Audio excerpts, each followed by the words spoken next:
சமீபத்தில் நடந்த பூனே கேத்தன் அகர்வால் சியா கோயில் கேஸு இன்னும் மக்களோட மனசுல இருந்து மறையாத நிலையில, அதே மாதிரி இந்தியாவோட வேற ஒரு பகுதியில இன்னும் ஒரு அதிர்ச்சியான சம்பவம் நடந்திருக்கு.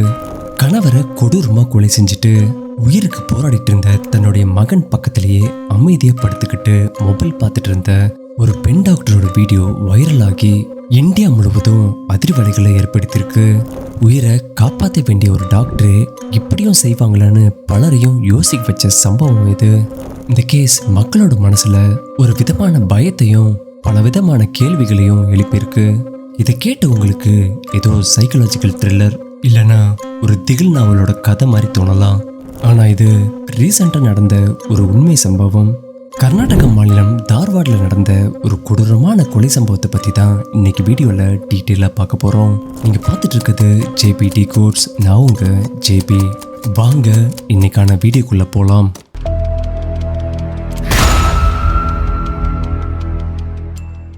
இந்த வீடியோக்குள்ளே போகிறதுக்கு முன்னாடி இந்த சேனலை சப்ஸ்கிரைப் பண்ணாதவங்க சப்ஸ்கிரைப் பண்ணிக்கோங்க. கீழே இருக்க பெல் ஐக்கானை கிளிக் பண்ணி ஆளில் போட்டுக்கோங்க. அப்போ தான் நான் கொடுக்குற ஒவ்வொரு வீடியோவும் உங்களுக்கு நோட்டிஃபிகேஷனாக வரும். தார்வாடில் இருக்கிற பவன் ஹை ஸ்கூல் அதுக்கு ஆப்போசிட்ல தான் இருக்கு அந்த டாக்டர் ஃபேமிலி வச்சுட்டு வந்த ரங்கா அப்பார்ட்மெண்ட்ஸ். அந்த அப்பார்ட்மெண்ட்டோட 6th ஃப்ளோர்ல தான் டாக்டர் கிரனோட ஃபேமிலி இருக்காங்க.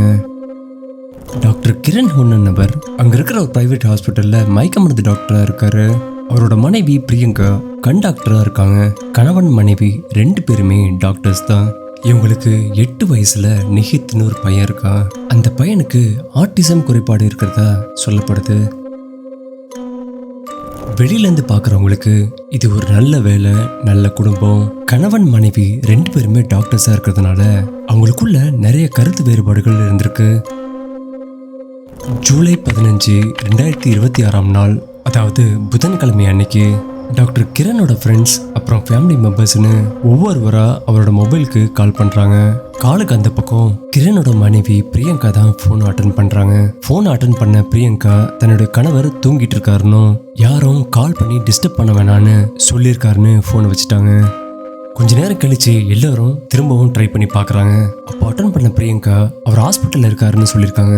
ரிலேஷன் கிட்ட ஒரு மாதிரியும் ஃப்ரெண்ட்ஸு கிட்ட ஒரு மாதிரியும் மாற்றி மாற்றி சொன்னது கிரனோட ஃபேமிலி மெம்பர்ஸ்க்கு சந்தேகத்தை ஏற்படுத்தியிருக்கு. அடுத்த நாள் வியாழக்கிழமை காலையில் கால் பண்ணி பார்க்கும்போது கூட பிரியங்கா அதே பதில் தான் சொன்னாங்க. அந்த சமயம் கிரனோட ஃபேமிலி மெம்பர்ஸ்க்கு ஏதோ தப்பா இருக்குன்னு தோணிருக்கு. அதனால நேரில் போய் பார்க்கலான்னு கிரண் தங்கியிருந்த ரங்கா அப்பார்ட்மெண்ட்டுக்கு வர்றாங்க. கிரண் தங்கியிருக்கிற வீடு அதிக பாதுகாப்பு நிறைஞ்ச ஒரு அப்பார்ட்மெண்ட். அங்க அவ்வளவு சுலபமா வெளியாட்கள் உள்ள வர முடியாது. அங்க வந்த ரிலேட்டிவ்ஸ் டோரை ஓபன் பண்ணி பார்க்கலான்னு ட்ரை பண்ணி பார்க்கறாங்க.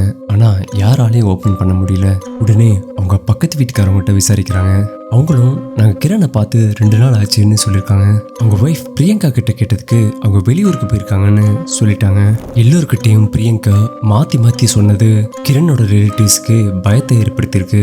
இதனால அவங்க போலீஸ்க்கு கால் பண்ணி கம்ப்ளைண்ட் பண்றாங்க. கால் பண்ணி கம்ப்ளைண்ட் பண்ண கொஞ்ச நேரத்திலேயே அந்த ஸ்பாட்டுக்கு போலீஸ் கமிஷனர் தன்னோட டீமோட வந்திருக்காரு. போலீஸ் அந்த கதவை ஓபன் பண்ணி உள்ள நுழையிறாங்க. உள்ள நுழைய பயங்கரமா துர்நாற்றம் வீசிருக்கு. அது மட்டும் இல்லாம தரையில பல இடங்கள்ல இரத்த கரையை பாக்குறாங்க. போலீஸ் உள்ள ஏதோ நடந்திருக்குன்னு யூகிச்சிட்டு பெட்ரூம் கதவை ஓபன் பண்றாங்க. போலீஸ் பெட்ரூம் கதவை ஓபன் பண்ணி பார்க்கும்போது டாக்டர் கிரண் இரத்த வெள்ளத்துல இறந்து கிடக்குறாரு. அவர் உடல்ல பல இடங்கள்ல வெட்டு காயங்கள் இருந்துச்சு. இதை பார்த்து அதிர்ச்சியான போலீஸ் மற்ற ரூமையும் செக் பண்ணி பார்க்கறாங்க. அப்படி செக் பண்ணி பார்க்கும்போது இன்னொரு பெட்ரூம்ல டாக்டர் பிரியங்கா பெட்ல படுத்துக்கிட்டு அவங்க கையில மொபைலை வச்சு என்னமோ ஸ்க்ரால் பண்ணி பார்த்துட்டு இருந்தாங்க. அவங்க பக்கத்துல அவங்க 8 வயசு பையன் ரத்த வெள்ளத்துல கிடந்தது காண்போற கதிகலங்க வச்சிச்சு. இது எல்லாத்தையும் அங்க இருந்தவங்க தங்களோட மொபைல்ல ரெக்கார்ட் பண்ணிருக்காங்க.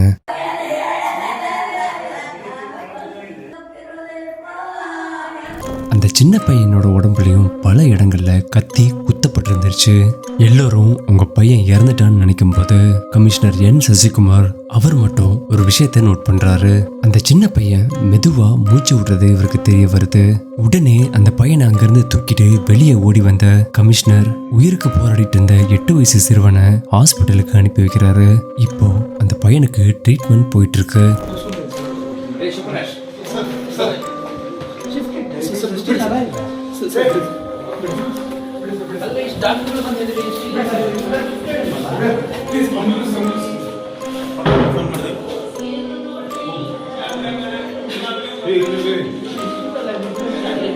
தொடர்ச்சியாக அந்த ஃபேமிலி மெம்பர்ஸ் கால் பண்ணி விசாரிச்சதுனால தான் அந்த 8 வயசு சின்ன பையனோட உயிர் காப்பாற்றப்பட்டிருக்கு. இதுக்கப்புறம் கொஞ்ச நேரத்தில் அந்த இடத்துக்கு ஃபாரன்சிக் டிபார்ட்மெண்ட்டும் வர ஆரம்பிச்சிட்டாங்க. கடைசியாக அந்த வீட்டுக்குள்ள வெளியாட்கள் யாரும் உள்ள வந்ததுக்கான எந்த ஒரு தடயமும் போலீஸாருக்கு கிடைக்கல. அந்த வீட்டுக்குள்ள டாக்டர் கிரணும் அவர் மனைவி பிரியங்காவும் அவங்க 8 வயசு பையனும் இவங்க 3 பேரும் மட்டும்தான் அந்த வீட்டில் இருந்திருக்காங்க. இதுக்கப்புறம் போலீஸ் பிரியங்காவை பிடிச்சி விசாரிக்கிறாங்க. அப்போ பிரியங்கா போலீஸ் கிட்ட என்ன சொன்னாங்கன்னா, தான் அதிர்ச்சியில் இருக்கிறதாகவும் மனநல மருந்துகள் எடுத்துட்டு இருக்கதாகவும் சொல்லியிருக்காங்க. போலீஸோட கிறுக்குப்பிடி விசாரணையில பிரியங்கா முன்னுக்கு பின்ன பதிலளிக்க ஆரம்பிக்கிறாங்க. இதையடுத்து போலீஸ் பிரியங்கா மேல மர்டர் கேஸ் ரெஜிஸ்டர் பண்ணி போலீஸ் கஸ்டடியில எடுத்திருக்காங்க. அது மட்டும் இல்லாம பிரியங்கா தனக்கு தானே இன்சுலின் இன்ஜெக்ஷனை போட்டு சூசைடும் ட்ரை பண்ணிருக்காங்க. அதனால பிரியங்காவை இப்போ ஹாஸ்பிட்டல்ல அட்மிட் பண்ணிருக்காங்க. போலீஸோட இன்ட்ரோகேஷன் ட்ரீட்மெண்ட் முடிஞ்சதுக்கு அப்புறம் தான் கண்டினியூ பண்றாங்க. இதையடுத்து இப்போ கிரனோட பாடியை போஸ்ட்மார்ட்டம் எக்ஸாமினேஷனுக்காக அனுப்பி வச்சிருக்காங்க. இப்போ போலீஸ்க்கு ஒரு சில சந்தேகங்கள் எழும்புது. பிரியங்கா டாக்டர் கிரணை கொலை செய்யறதுக்கு முன்னாடி மயக்க மருந்து ஊசி போட்டிருப்பாங்களா, இல்ல வேற ஏதாவது கலந்து கொடுத்துட்டு அதுக்கப்புறம் கத்தியால குத்திருப்பாங்களான்னு பல ஆங்கிள் திங்க் பண்றாங்க. ஸோ ஓவரால் இந்த கேஸ் இன்னும் சால்வ் ஆகாத ஒரு மிஸ்ட்ரி தான். கொலைக்கான காரணம் என்ன, எக்ஸாக்டா அவங்க 2 பேருக்குள்ளேயும் என்னதான் பிரச்சனை, பிரியங்கா தான் அந்த கொலை பண்ணாங்களா இல்ல வேற யாராச்சும் இந்த கொலைக்கு சம்மந்தப்பட்டிருப்பாங்களான்னு போலீஸ் தங்களோட இன்வெஸ்டிகேஷனை ஸ்டார்ட் பண்ணிருக்காங்க. போலீஸ் அவங்களோட ரிலேட்டிவ்ஸ், நெய்பர்ஸ்னு எல்லாத்தையும் விசாரிக்கிறாங்க.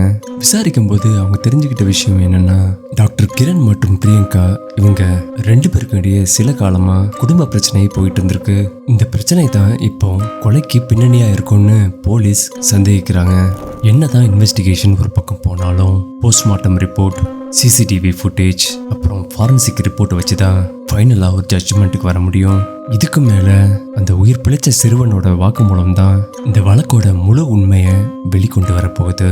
உயிர் காக்கும் மருத்துவர்களே சம்பந்தப்பட்ட இந்த கொடூர சம்பவம் பாதுகாப்பான வீட்டுக்குள்ள நடந்த ஒரு மர்மத்தையும் மனித மனதோட அந்த இருண்ட பக்கத்தையும் இப்போ வெளிச்சத்துக்கு கொண்டு வந்திருக்கு. இது ஒரு பயங்கரமான உண்மை சம்பவம். வெளியிலேருந்து பார்க்க ஒரு பர்ஃபெக்டான ஃபேமிலியா தெரிஞ்சாலும் உள்ளுக்குள்ள டெய்லியும் அவங்க எவ்வளோ பிரச்சனைகளை ஃபேஸ் பண்றாங்கன்னு வெளியே தெரியாது. உங்களுக்கோ இல்ல உங்க கூட இருக்கிறவங்களுக்கோ மன அழுத்தம் இல்லைனா ஸ்ட்ரெஸ் இருந்தா தயங்காம ப்ரொஃபஷனல் ஹெல்ப்பை தேடுங்க. ஒரு சின்ன கன்வர்சேஷன் ஒரு பெரிய உயிரை காப்பாற்றலாம். இந்த கேஸ்ல ரிலேட்டிவ்ஸ், ஃப்ரெண்ட்ஸுன்னு எல்லோரும் அலர்ட்டாக இருந்து வீட்டுக்கு போய் பார்த்ததுனால தான் அந்த 8 வயசு சிறுவனோட உயிர் காப்பாற்றப்பட்டுச்சு. நமக்கு பிடிச்சவங்க கூட எப்போதும் ஒரு ஓப்பன் கம்யூனிகேஷன் வச்சுக்கோங்க. ஏன்னா பேசி தீர்க்க முடியாத பிரச்சனை எதுவும் இல்லை. இந்த கொடூரமான கேஸை பற்றி நீங்கள் என்ன நினைக்கிறீங்கன்னு மறக்காமல் கமெண்ட்டில் தெரியப்படுத்துங்க. ஃப்யூச்சரில் இந்த கேஸோட அப்டேட் என்னன்னு கண்டிப்பாக நான் ஷேர் பண்ணுறேன். இன்னும் இந்த மாதிரியான உண்மையான க்ரைம் கேசஸ், மிஸ்ட்ரி கேசஸ் எல்லாத்தையும் மிஸ் பண்ணக்கூடாதுன்னா இப்போவே ஜேபிடி கோட்ஸ் சேனலை சப்ஸ்கிரைப் பண்ணி வச்சுக்கோங்க.